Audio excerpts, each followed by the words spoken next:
Magandang araw po. Narito na po ang magiging lagay ng panahon ngayong araw ng Miyerkules, May 28, 2025.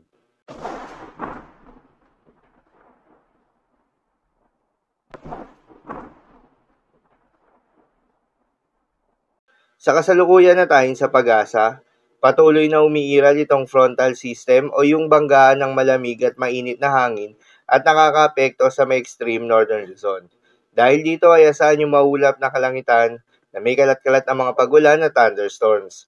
Samantala, yung binabantayan na low pressure area sa labas ng Philippine Area of Responsibility ay nakakaapekto ngayon yung trough or extension nito sa may Palawan at ilang bahagi ng Mindanao. Dahil dito ay asahan rin yung maulap na kalangitan na may kalat-kalat na mga pagulan at thunderstorms. Ang nasabing low pressure area nga ay mababa naman yung tsansa na maging isang ganap na bagyo within the next 24 hours. Habang yung easterlies o yung mainit na hangin galing sa may karagatang Pasipiko ang patuloy pa rin nakakaapekto sa nalalaming bahagi ng ating bansa kasama ng Metro Manila.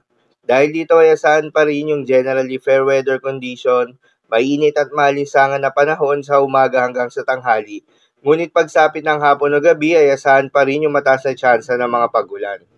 Para naman sa magiging lagay ng panahon ngayong araw ng Miyerkules, dahil nga sa epekto nitong frontal system, asahan sa Batanes at Babuyan Islands ang maulap na kalangitan na may kalat-kalat na mga pagulan at thunderstorms.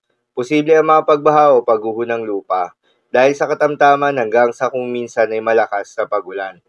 Habang sa Zamboanga Peninsula, Basilan, Sulu, Tawi-Tawi at Palawan ay asahan rin yung maulap na kalangitan na may kalat-kalat na mga pagulan at thunderstorms na dulot nitong trough or extension nitong low pressure area. Posible rin ang mga pagbaha o pagguho ng lupa dahil sa katamtaman hanggang sa kung minsan ay malakas na pagulan.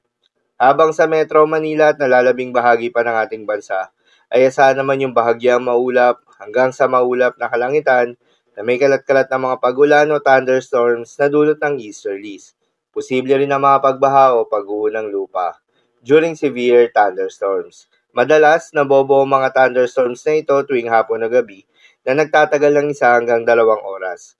Kaya naman ingat sa mga posibleng banta ng pagbaha at pagguho ng lupa, lalong-lalo na sa mga lugar na inuulan na noong mga nakaraang araw pa. Para naman sa magiging lagay ng mga dagat baybayin, ayon sa pag-asa ay wala tayong nakataas na gale warning sa anumang seaboards ng ating bansa.